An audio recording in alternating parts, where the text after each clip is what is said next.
మీకు టైం లేనప్పుడు ఏదైనా వేడిగా తినాలనిపించినప్పుడు ఇలా 15 నిమిషాల్లో దోశ చేసుకోండి. హాయ్ ఫ్రెండ్స్, విరాజీస్ కిచెన్ స్వాగతం సుస్వాగతం. ఈ రోజు మనం ఇన్స్టెంట్ దోశ చేస్తున్నామండి. మీరు ఎక్కడైనా బయట వెళ్ళి లేట్గా ఇంటికి వచ్చినప్పుడు ఫాస్ట్గా టిఫిన్ అయిపోవాలంటే ఇలా ఇన్స్టెంట్ దోశ చేసుకోండి. 15 నిమిషాల్లో దోశ అయిపోతుంది, చట్నీను అయిపోతుందండి. ఈ దోశ కూడా నార్మల్ దోశ లాగానే ఉంటుందండి. పెనానికి ఎక్కడ అంటుకోదు, అలాగే సాఫ్ట్గా ఉంటుందండి. ఇంకెందుకు ఆలస్యం, ఆటలాడుతూ చేసేద్దాం, చూసేద్దాం రండి. వీడియోలో అయితే చూస్తున్నారండి, కానీ లైక్ చేయడం లేదండి. ప్లీజ్ అండి, ఒక్క లైక్ చేయండి, అలానే హైప్ చేయండి. ఇన్స్టెంట్ దోశకు కావాల్సిన పదార్థాలు చూద్దాం రండి. అన్ని ఈక్వల్ గానే తీసుకోవాలండి, సేమ్ మెజర్మెంట్. ఉప్మా రవ్వ అండి 1 గ్లాసు, అటుకులు 1 గ్లాసు. ఇక్కడ గట్టి అటుకులు తీసుకున్నానండి, మీరు ఏ అటుకులు తీసుకున్నా కానీ సేమ్ మెజర్మెంట్ అండి. అలాగే ఉప్మా రవ్వ కూడా అండి మీడియం రవ్వ అండి. సూజీ రవ్వ ఉప్మా చేస్తాం కదా, అది తీసుకున్నాను. బెన్సీ రవ్వ తీసుకున్నట్లయితే కొంచెం కలర్గా వస్తుందండి, కాబట్టి ఇట్లా నార్మల్ ఉప్మా రవ్వ తీసుకోండి. అలాగే 1 గ్లాసు గట్టి పెరగండి. ముందుగా అటుకులు కడిగేద్దాము. అటుకులు కడిగేసి పెరుగులోనే నానపెట్టాలండి. చాలా ఫాస్ట్లో అయిపోతుంది ఇది. మీరు నానపెట్టేసి చట్నీ చేసే లోపల నానిపోతుంది. అలాగే రుబ్బుతానే దోశ వేసేయచ్చండి, చాలా మెత్తగానే ఉంటుంది, దూదిలాగా. పిల్లలు కూడా ఇష్టంగా తింటారండి. అటుకులు అయితే కడిగేసినాము, ఇందులోకి పెరుగు పోసేద్దాం. గ్లాసులో కొద్దిగా నీళ్ళు వేస్తున్నాను, ఎక్కువ వేయొద్దండి.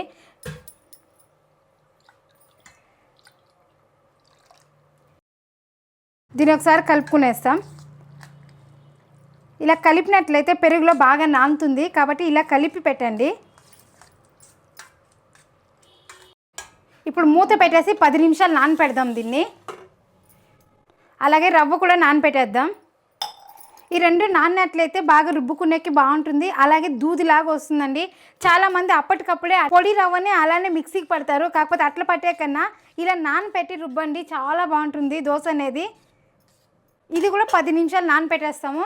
ఇప్పుడు మనం 2 కడిగి పెట్టేసినాం కదా, 10 నిమిషాలు నానిన తర్వాత మిక్సీ పడతాము. ఆ 10 నిమిషాల టైంలో ఎర్రగడ్డల చట్నీ చేస్తున్నానండి. కర్ణాటకలో వచ్చి ఈరుల్లి చట్నీ అంటారు, చాలా బాగుంటుంది. ఆ చట్నీ కూడా చేసేకి ఈజీగానే ఉంటుంది, టేస్ట్ అయితే అదిరిపోతుంది. అది కూడా కేవలం 4 ఐటమ్స్తో చట్నీ రెడీ అయిపోతుందండి. ఈ చట్నీకి కావాల్సిన పదార్థాలు: ఎర్రగడ్డలు, ఇక్కడ 1/4 కేజీ ఎర్రగడ్డలు తీసుకున్నానండి. 7-8 తెల్లగడ్డ పాయలు, కొద్దిగా చింతపండు, అలాగే కారం అండి. మామూలుగా మనం ఎండుమిరపకాయలు వేస్తాము, ఈ చట్నీకి కారం వేసేదాని వల్ల టేస్ట్ బాగుంటుంది, అలాగే కలర్ కూడా సూపర్గా ఉంటుందండి.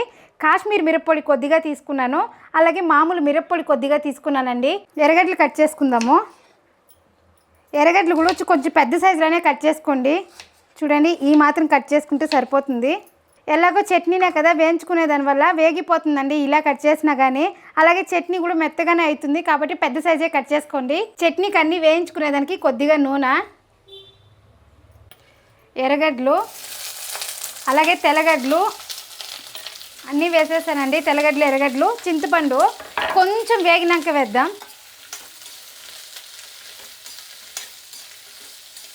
మామూలుగా జీలకర్ర, ధనియాలు కూడా కొంతమంది వేస్తారండి, కాకపోతే వేసి చేసే ఫ్లేవర్ వేరేగా ఉంటుంది, ఇట్లా వేయకుండా చేసే ఫ్లేవర్ వేరేలాగా ఉంటుందండి. ఈ దోశకి ఈ ఫ్లేవర్ అనేది సూపర్గా ఉంటుందండి, కాబట్టి నేను ఇలానే చేస్తాను. ఈ మాత్రం వేగిన తర్వాత చింతపండు వేసుకుందాం. చింతపండు కూడా కొద్దిగా వేసుకోవాలండి, ఎక్కువ వేయద్దండి. మన దోశకు కదా, పులుపు ఎక్కువగా ఉన్నా కానీ బాగోదు. ఒక 5 నిమిషాలనే ఎర్రగడ్డలు వేయించుకోవాలి. చూడండి, ఈ మాత్రం వేగిన తర్వాత కారం వేసుకోవాలి. ఇప్పుడు కారం కూడా కొంచెంసేపు వేయించాలి.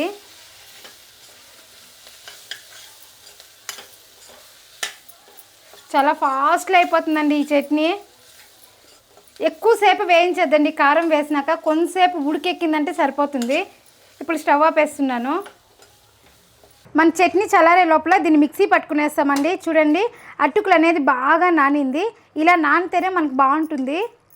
మీరు ఇలా చేతిలో మెదిపినట్లయితే కూడా మెత్తగా ఉండాలండి, అప్పుడే మనకు బాగా నానినట్లు. ఇప్పుడు మిక్సీ జార్లోకి తీసుకుందాం అంతా. ఎక్కువ క్వాంటిటీ వేసినట్లయితే ఒకేసారి వేయను కాదండి, సపరేట్గా కూడా వేసుకోండి. నేనైతే కొంచెం ఎక్కువే వేసినాను, కాబట్టి ఫస్ట్ అటుకులు పడుతున్నాను, మళ్ళీ రవ్వ పడుతున్నాను. లేదా ఇది కొంచెం అది కొంచెం కూడా వేసుకోవచ్చు. చూడండి, ఇలా మెత్తగా పట్టుకోవాలండి. ఇప్పుడు ఇదే మిక్సీ జార్లోనే రవ్వ వేసుకుందాము. ఈ నీళ్ళు కూడా పోసేస్తున్నాను. ఇప్పుడు దీన్ని కూడా ఇందులో పోసేద్దాము. మిక్సీ పట్టేసామండి, దీన్ని బాగా కలుపుకుందాం, రెండు మిక్స్ అయ్యేలాగా. అలాగే ఇందులోకి ఇంకా ఉప్పు వేయలేదండి, ఉప్పు కూడా వేసుకుందాం.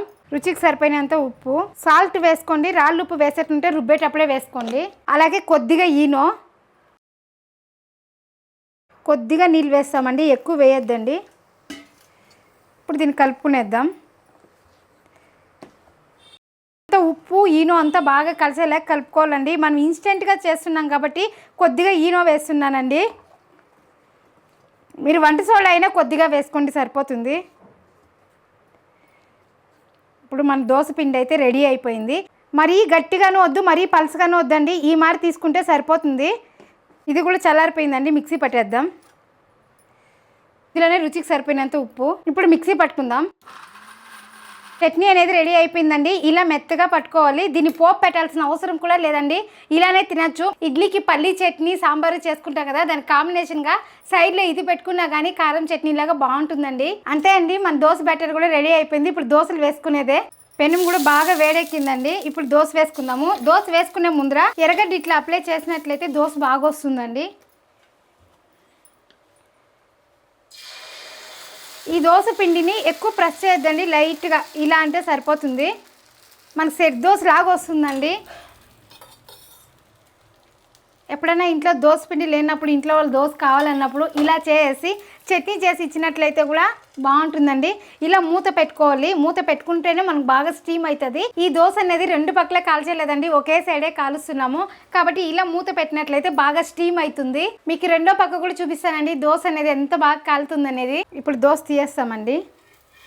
చూడండి, దోశ కూడా ఊరికే అలా అంటే వచ్చేస్తుంది. చూడండి, పెనుము కూడా ఎక్కడ అంటుకోలేదు. అలాగే దోశ కూడా బాగా కాలిందండి. ప్లేట్కి తీసేద్దాం. చూసారా దోశ అనేది ఎంత బాగుందో. చూడండి, మెత్తగా ఉందండి దోశ కూడా. అలాగే తింటా ఉంటే కూడా చిన్నపిల్లలు ఇష్టంగా తింటారు, పెద్దవాళ్ళు కూడా ఇష్టంగా తింటారండి. ఇప్పుడు అలానే ఇంకొక దోశ వేసుకుందాం. మీరు సైజు కూడా పెద్దదిగా కావాలంటే కూడా వేసుకోవచ్చండి, కాకపోతే ఎక్కువ స్ప్రెడ్ చేయొద్దండి.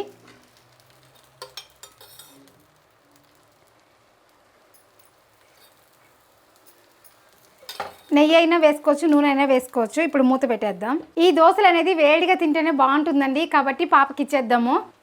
ఈ చట్నీ అనేది చాలా బాగుంటుందండి. ఒక దోశకి ఒక స్పూన్ చట్నీ తినేయచ్చండి, అంత బాగుంటుంది. ఇప్పుడు దోశ చూద్దాం. చూడండి, దోశ అనేది ఎంత బాగా కాలిందో. ఊరికి అలా అంటే వచ్చేస్తుందండి.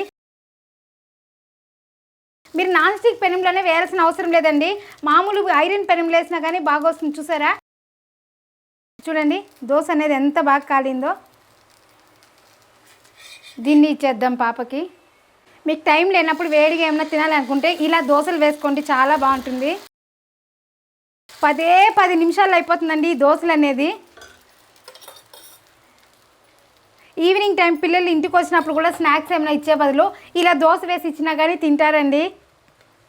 ఇలా స్టీమ్ చేసుకుంటేనే అండి దోశ అనేది బాగుంటుంది. ఇప్పుడు దోశ చూద్దామండి.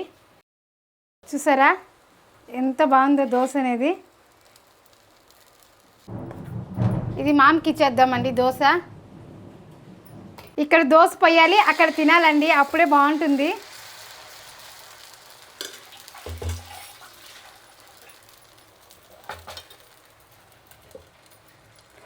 చూడండి, క్షణాల్లో దోశలు అయిపోతున్నాయి. ఇది ఇచ్చేసి వచ్చేద్దాం. ఇది 10 నిమిషాల దోశ అండి. 10 నిమిషాల దోశ అయిపోతుంది, చట్నీ అయిపోతుందండి. మీకు టైం లేనప్పుడు ఏదైనా వేడిగా తినాలన్నప్పుడు ఇలా ఇన్స్టెంట్గా దోశ పోసుకున్నట్లయితే ఇంట్లో వాళ్ళు తృప్తిగా తింటారు, అలాగే మనకు కూడా హ్యాపీగా ఉంటుందండి. మీ ఆకలి కూడా క్షణాల్లో మాయమండి. అంతే అండి, ఇదే మెజర్మెంట్తో మీరు ఎన్ని దోశలైనా వేసుకోవచ్చండి, ఈజీగా టిఫిన్ అయిపోతుందండి. చూసారా, అలాగే వెనకాల కూడా చూడండి దోశ అనేది ఎంత బాగా కాలిందో. చూసారా, ఇదే మెజర్మెంట్తో మీరు ట్రై చేయండి, ఎలా వచ్చిందో ఒక చిన్న కామెంట్ చేయండి. అంతే అండి, మనం ఏం చేసినా ఫాస్ట్లోను, టేస్ట్లోను, క్వాలిటీలోను ఎందులోనూ రాజీ పడకూడదండి. ఎందులో రాజీ పడదు, మీరు రాజీ పడకండి. ఇలాంటి మంచి మంచి టిఫిన్ ఐటమ్స్ మన ఛానల్లో బోల్డ్ అని ఉందండి. ఇక్కడ క్లిక్ చేసి చూడండి. మరొక వీడియోలో మళ్ళీ కలుద్దాం. బాయ్.